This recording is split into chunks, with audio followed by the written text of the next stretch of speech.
महीने की रूटीन थी और ये हफ्ते की। हफ्ते में 2 दिन पीर और जुमेरात, और उसके अलावा महीने में 13, 14 और 15 इन 3 दिनों का रोजा आप सल्लल्लाहु अलैहि वसल्लम का जो है मामूल था हर महीने और हर हफ्ते।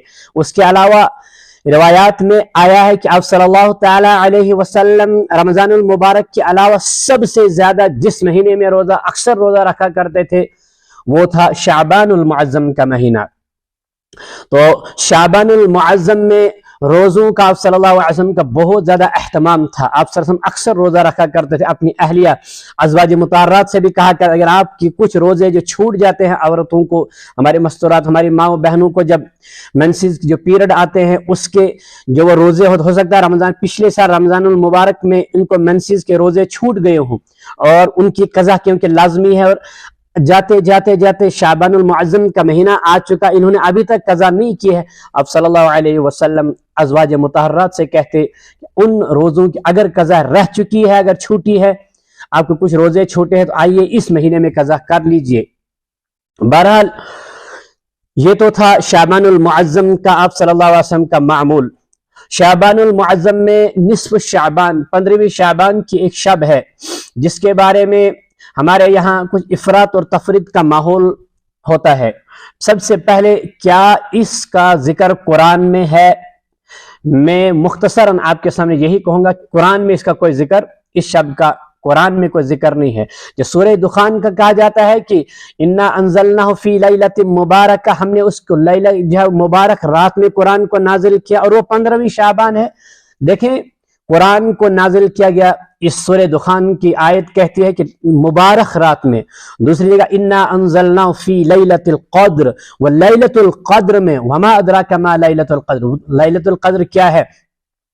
और दूसरी जगह फिर अल्लाह तबारक व, ये कुरान है, मैं आपके सामने सिर्फ कुरान अभी बयान कर रहा हूँ, कुरान की आयत बोल रहा हूँ। कुरान कहता है कि इस कुरान को अल्लाह ने कहा कुरान को नाजिल किया गया मुबारक रात में, और दूसरी जगह कहा कि शब कदर में नाजिल किया गया, और दूसरी सूरतुल बकरा में कहा कि शहरु रमजान अल्लज़ी उन्ज़िला फ़ीहिल कुरान, कुरान नाजिल कब हुआ है, वो मुबारक रात कब है, वो लैलतुल क़द्र कब है, वो रमजानुल मुबारक में है।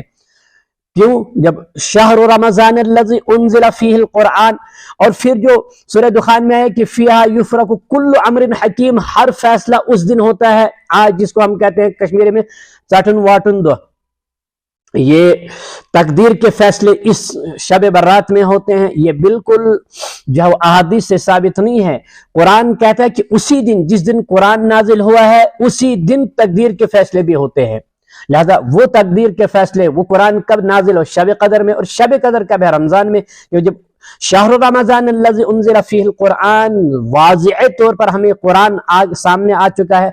अब हम इन तमाम चीजों को यहाँ पर ले आए और फिर हम कहें कि नहीं ये सारा का सारा रमजानुल मुबारक में नहीं, शब बर्रात जिसका निस्फ़ शाबान हम कहते हैं इसमें हुआ, हम कुरान की मुखालफत में आ गए हैं। तो मैं आपके सामने अर्ज कर रहा था कि इस शब की कुरान में इस शब का कोई जिक्र नहीं है। अहादीस में जितनी 20 से 25 15-20 अहादीस आती है इसके बारे में सारी की सारी ज़ईफ हो चुकी है। उनको मुहद्दिसीन ने तमाम अहादीस पर जरह की है। मगर एक चीज तो इतनी साबित है कि भाई अगर है भी नवाफिल के दर्जे में है, शब कदर के बराबर नहीं है।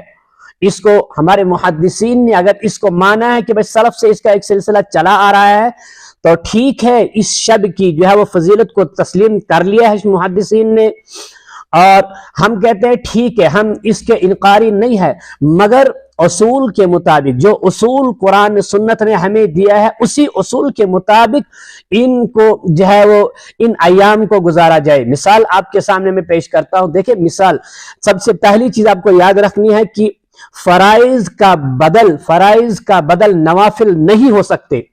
पूरे के पूरे साल नमाज पढ़ने कोई आया ही नहीं, न फजर है, न जोहर है, न मगरिब है, न इशा है, कोई पता नहीं है। जुमा टू जुमा नमाज पढ़ने आ रहा बंदा और आज आया यहाँ पर शब बेदारी करने के लिए। ये समझता है कि किसी ने धोखा दे दिया, किसी ने धोखा रखा कि तो जा और नवाफिल के जरिए तो शब बेदारी कर ले आज। और हम शब किसे कहते हैं? हम कहते हैं रात को बेदार रहना, पूरी रात को रात रोजा हुसैर शब बेदारी, शब महज कर शब क्या तो क्या कर रहे थे आप? अड़ सिगरेट नबर कुन चवन, अड़ यथ मन हमामस मन चाय चवन, अड़ जवान नौजवान तबक तम नबर कुन मोबाइल पे गेम गिंदन या मोबाइल के ऊपर स्टेटस लगाना कि आज ये है, फिर गुनाहों की माफी, ये करो जी माफ कर देना, मैंने उसको ये किया। हमने इसका नाम रखा है शब बेदारी। मैं शब करने आया था। देखो अल्लाह तबारक व तआला ने ये रात अगर हमें दी थी, इस रात का हमें ऑफर मिला था, ये ऑफर मिला था आओ अपने गुनाहों को बख्शवाने के लिए। हमें अल्लाह तबारक व तआला के सामने तन्हाई में जाना चाहिए। तन्हाई में गए, अल्लाह से रोए, गिड़गिड़ाए। और ऐसा क्या है, आज आए, अभी 15 दिन और रमजान मुबारक तक हैं, इन 15 दिनों में हम नमाज को फिर भी नहीं आएंगे। तो क्या है, अभी अल्लाह के सामने आए, ये कौन सा है? डिजिटल मुनाफिक बनने की कोशिश करते हैं हम। क्या देखा, मैंने अल्लाह को धोखा दे दिया। कैसे दिया तूने अल्लाह को धोखा? कहते मैंने अल्लाह से धोखे में पिछले गुनाह माफ करवा लिए। क्या कहता है ये बंदा? कहते मैंने अल्लाह से धोखे में ये पिछले गुनाह माफ करवा ले। अल्लाह को लग रहा था कि मैं ये रो रहा है, ये गिड़गिड़ा रहा है, ये कह रहा है कि भाई पिछले गुनाह माफ कर ले, आगे मैं हमेशा नमाज पढ़ने आऊंगा। देखा अल्लाह को चक्कर दे के मैंने। अब भाई यही तो प्रॉब्लम है, अकीदे का प्रॉब्लम। यानी हम समझते हैं कि अल्लाह हमारे इन मामलात से गाफिल था। अल्लाह को पता ही नहीं था कि इसके दिल के अंदर क्या है, इसकी नीयत क्या है। ये अल्लाह पर तो क्या, अल्लाह पर ये इल्जाम लगा रहा है। अल्लाह को पहले ही पता है कि तेरी नीयत के अंदर खोट है, तू क्या करना चाह रहा है। अल्लाह फिर भी कहता है देखो इसके मुझे सफेद बालों का रहम आता है, मुझे इसके सफेद बालों से हया आता है, ये झूठ नहीं बोलेगा। अल्लाह को पता है, अल्लाह को पता है इसने क्या करना है। अभी जाकर 3 बजे सो जाना है, फिर फजर की नमाज पर नहीं आना है, मगर फिर भी अल्लाह कहता नहीं मुझे इसकी हया आती है, इसके सफेद बालों की, ये झूठ नहीं बोलेगा। मगर तू मुनाफिक ऐसा बन चुका है कि तो फिर भी जब अल्लाह के सामने डहडाई के साथ युखादिउन अल्लाह व हुवा खादिउहुम, भाई वो खुद को धोखा लग रहा है, वो अल्लाह को धोखा नहीं है, वो अल्लाह को धोखा नहीं है, वो खुद को धोखा लग रहा है। मैं आपके सामने ये अर्ज कर रहा। देखो फिर दूसरी बात, आज के आइम्मा के लिए मैं अहम ये कहता हूं, हमारे वाइजीन, हमारे आइम्मा, देखे एक शख्स है, आप में कोई तिजारत, किसी भी तिजारत पेशे से, कोई गाड़ी का ड्राइवर है, कोई दुकानदारी कर रहा है, कोई कहीं से भी है, मौलवी साहब क्या कहता है, भाई साहब आप अपने कारोबार को पाक रखें, इसमें हराम के जब आमेजश कभी नहीं करना, हराम मंजस के हराम कभी नहीं डालना इसके अंदर। मगर मौलवी साहब क्या है, मौलवी साहब अगर इस मौलवी साहब का रिज्क इस इमामत से वाबस्ता है कि अल्लाह ने कल इसको नहीं पूछना है, तो भाई तो 10 साल एक जगह रहा है, तो इन्हें उनसे रुपया 20-25 लाख तो वहां से लिया है, वो किस खाते का लिया था, क्या किया था जी? वो तुझे क्या है, इमाम के आज के इमाम कहते हैं हमें क्या, लोग नमाज बस नमाज। अरे ये मस्जिद पहले बनी थी, नमाज तूने यहाँ कायम नहीं करवाई, मस्जिद पहले बनी थी, फिर ही तो तुझे इमाम बना, यहाँ इमामत के लिए लाया गया है। तूने दीन का कौन सा यहाँ काम किया है, कौन सी दीन की, किस सुन्नत की तूने यहाँ बुनियाद खड़ी की है, बुनियाद रखी है, किस बिदअत को, किस रस्म को, किस रवाज को तूने यहाँ पर तोड़ा है, जो 10 साल 15 साल 20 साल इनसे पैसे हड़पता रहा तनख्वाह के नाम पर, क्या तूने किया है। अल्लाह ने कल इस इमाम से पूछना है। और हमें क्या है, हमें इस बारे में खास ख्याल रखना चाहिए।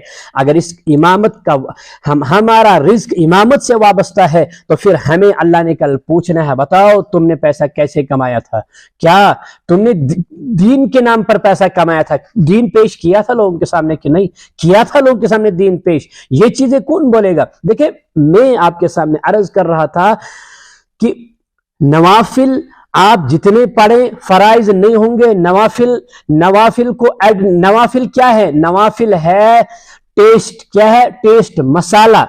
अब सब्जी है ही नहीं, सब्जी कुछ भी नहीं है, मैंने मसाले डाले हुए, मसाले को तड़का ला, बेहतरीन बना, क्या बना है बेहतरीन, सब्जी है ही नहीं, बनी क्या है वहां पर। लिहाजा ये क्या है, नवाफिल सब्जी में टेस्ट के लिए है, सब्जी को टेस्ट बढ़ाने के लिए मसाले डाले जाते हैं, सब्जी है ही नहीं, आप मसाले बना रहे हैं, तो आपके पास फराइज है ही नहीं। आपके फराइज को जो है वो नूरानी करने के लिए, आपके फराइज की परसेंटेज बढ़ाने के लिए नवाफिल है। आप कभी जुमा पे भी नहीं आए, आप कभी, मैं ये कह रहा हूं कि हम कभी आते ही नहीं है, न फजर पढ़ी मैंने कभी, न जोहर पढ़ी मैंने कभी, न असर पढ़ी, पिछले रमजानुल मुबारक के जब तब से शव्वाल से आज तक में कभी जुमा, कभी फर्ज नमाज में आया ही नहीं, फजर की नमाज में। तो देखिए फजर नमाज क्या है, जैसे हम डॉक्टर के पास जाते हैं ना, डॉक्टर हमसे टेस्ट लेता है, क्या लेता है टेस्ट, اور ٹیسٹ ہمارا وہ ٹیسٹ کیا ہوتا ہے؟ وہ ہمارے جسم کا ٹیسٹ ہوتا ہے، ہماری صحت کا ٹیسٹ ہوتا ہے کہ اس کے اندر کوئی فالٹ تو نہیں ہے. وہ ٹیسٹ بتا دیتے فلاں فلاں بیماری ہے، فلاں فالٹ ہے اس کے اندر. تو اللہ کے نبی نے ہمارے ایمان کا ٹیسٹ کیا ہے، کہا جاؤ میں تمہارے ایمان کا ٹیسٹ کرتا ہوں، تمہارے اندر نفاق کی علامت تو نہیں ہے، کہیں مجھ میں جو ہے میں تم میں نفاق کی علامت تو نہیں دیکھتا ہوں. کیسے دیکھا جائے گا نفاق ہم میں ہے کہ نہیں ہے؟ کہا الصلاۃ خیر من النوم کے بعد بھی جو بندہ سویا رہے سمجھ لے اس کے اندر نفاق کی علامت ہے. کیوں؟ اللہ کے نبی نے فرمایا منافق پر سب سے زیادہ فجر اور عشاء کی نماز جا مشکل ہوتی ہے. تو فجر کی نماز میں ہم نہیں اٹھے، سمجھنا الصلاۃ خیر من النوم کے بعد ہمارا ٹیسٹ لیا جا رہا ہے، یہ ٹیسٹ ہمارا فیل ہو رہا ہے، ہمیں نفاق ہمارے اندر نظر آ رہا ہے. لہٰذا ہمیں کوشش کرنی چاہیے کہ ہم رمضان المبارک کی تیاری کریں، پہلے ہی خود کو پاک کر لیں. رمضان المبارک آ رہا ہے، خود کو رمضان سے پہلے رمضان المبارک کے لیے تیار کر لیں. جب رمضان المبارک آئے تب صرف ہم لوٹنے والے ہوں اللہ کے خزانے سے، تب ہم صرف وہ اپنے گناہوں کو دھونے والے نہ ہوں، اپنے اس برتن کو پاک کرنے، برتن پہلے ہی پاک ہو چکا ہو، شرک سے ہمارا برتن پاک ہو چکا ہو، ہمارا دل پاک ہو چکا ہو، ہمارے دل میں شرک کی آمیزش نہ ہو، اس میں رسومات کی جو ہے وہ آمیزش نہ ہو. یہ تمام گناہ جو آج ہم کر رہے ہیں، تمام گناہوں کو ہم نے چھوڑ کر توبہ کر لیا ہو، دل کو پاک و صاف کر لیا ہو، یا بالکل صاف ہو جو اس کے کالک لگ اس کو دھو لیا ہو ہم نے. رمضان المبارک کی یوں ہی بارش کے قطرات شروع ہو جائے، اس کے اوپر نورانیت برسنا شروع ہو جائے، اس سے نورانیت برسنا شروع، ایسی نورانیت آ جائے، پھر قبر کے اندر، پھر قبر میں جائے تو وہاں سے جو ہے وہ ہمیں جنت کے نظارے نظر آ جائے. پھر ہم محشر میں جائے تو محشر میں یہ نورانیت نظر آ جائے. پھر یہ ہم کہتے ہیں نا آج شب برات ہے، جاؤ جی کیا کرنا ہے، قبروں پر چراغ جلاؤ. قبروں پر چراغ جلانا چاہتے ہو نا، قبروں کو روشن کرنا چاہتے ہو، آؤ قبروں کو روشن آپ کی نمازیں کریں گی، ہمارے اعمال کریں گے. اور ہمارے اعمال کو پھر جتنا تم روشن کرنا چاہتے ہو، جتنے اعمال کو روشن کرنا چاہتے ہو، ان کو نوافل، فرائض کو نوافل سے تقویت دو. جتنا آپ ان کو جو ہے وہ ان کی روشنی بڑھانا چاہتے ہو، فرائض کی ان روشنی کو بڑھانا چاہتے ہو، وہ نوافل سے بڑھے گی. نفلی روزے رکھو. لہذا شب برات کا روزہ ہے ہی نہیں، شب برات میں روزہ نہیں ہے. ہاں میں نے پہلے آپ کو کہا آپ صلی اللہ علیہ وسلم کا معمول تھا کہ ہفتے میں 2 دن، آپ صلی اللہ علیہ وسلم کا معمول تھا کہ مہینے میں 3 دن اور 13 14 15 آتی ہے وہ ایام بیض کے روزے. انسان سے ہمیشہ سے رکھ رہا ہے، جو ہفتے کے 2 دن روزہ رکھ رہا تھا، اسی میں جو ہے وہ یہی 15 شعبان، نصف شعبان سوموار کو آگئی یا جمعرات میں آ جاتی ہے، تو یہ روزہ پہلے سے رکھ رہا تھا، اس نے یہ روزہ رکھا، یہ مانا جائے گا. اور یہ 14 15 کی تاریخ تھی، اس نے یہ روزہ پہلے سے رکھ رہا تھا. یہ کیا ہے؟ آج روزہ رکھ رہا ہے، نوافل کے روزے رکھ رہا ہے، کل جب فرض رمضان کے روزے آ جائیں گے بنا سے اس دڑ نہیں ہوئے پچھنا اگر روزے کے پھر یہ کل کیا تھا؟ یہ کس نے ہمیں کہا ہے کہ بس ایک روزے سے سارے گناہ معاف ہو جاتے ہیں، ایک شب سے سارے گناہ معاف ہو جاتے ہیں؟ خاص خیال رکھنا چاہیے ہمیں ان چیزوں کے بارے میں. لہذا یہ اس چیز پر ہمیں توجہ دینی چاہیے کہ ہم کیا کر رہے ہیں، ہم کس چکر میں پڑے ہوئے ہیں. ہمیں رمضان المبارک کے بارے میں جو بھی کہا جاتا ہے، یہ جو شب برات کے بارے میں جو کہا جاتا ہے، اس پر خاص ہمیں توجہ دینی چاہیے. یہ شب برات میں پھر جانا جو ہے وہ اس میں قبرستان جانے کا کوئی، یہ احادیث میں اگر جتنا بھی آیا ہو اس طرز کی احادیث میں ایک مرتبہ اگر آیا ہے وہ بھی شب برات کے لیے خاص نہیں ہے. ہمیشہ آپ صلی اللہ علیہ وسلم کا معمول تھا کہ آپ جہاں وہ جایا کرتے تھے، ہمیں بھی جانا چاہے، اور اس کے لیے کوئی دن مخصوص نہیں ہے. ایک ہے زیارت قبور، ایک ہے ایصال ثواب. ایصال ثواب الگ ہے، زیارت قبور الگ ہے. اس وقت نہیں اس پر میں پورا اتنا بول سکوں. دیکھو میں آپ کے سامنے مختصر یہی کہتا ہوں، آپ نے قبرستان جانا ہے اپنے ماں باپ کے لیے، کہ سال میں 1 دفعہ کیوں جائیں گے آپ روہن پوش کے نام پر؟ اب شب برات کے دن رات کو اتنا پورا اجتماع لے کر جا رہے ہیں اور لائٹیں وہاں لگا رہے ہیں. میں نے پہلے کہا ان لائٹوں سے کوئی نہیں, اگر اس نے اعمال کے ذریعے قبر کو روشن نہیں, اپنے اعمال کے نور سے قبر کو روشن نہیں کیا ہوگا نا, آپ اوپر اتنے بلب جب وہ ٹرانسفارم لگا لیں اوپر, وہ جتنے آپ جنریٹر لگا لیں پھر بھی اس سے کوئی وہاں روشنی ہونے والی نہیں ہے. یہ برزخ کا معاملہ ہے میرے بھائی, یہ دنیا کا معاملہ, ہم برزخ کو دنیا پر معمول کر رہے ہیں.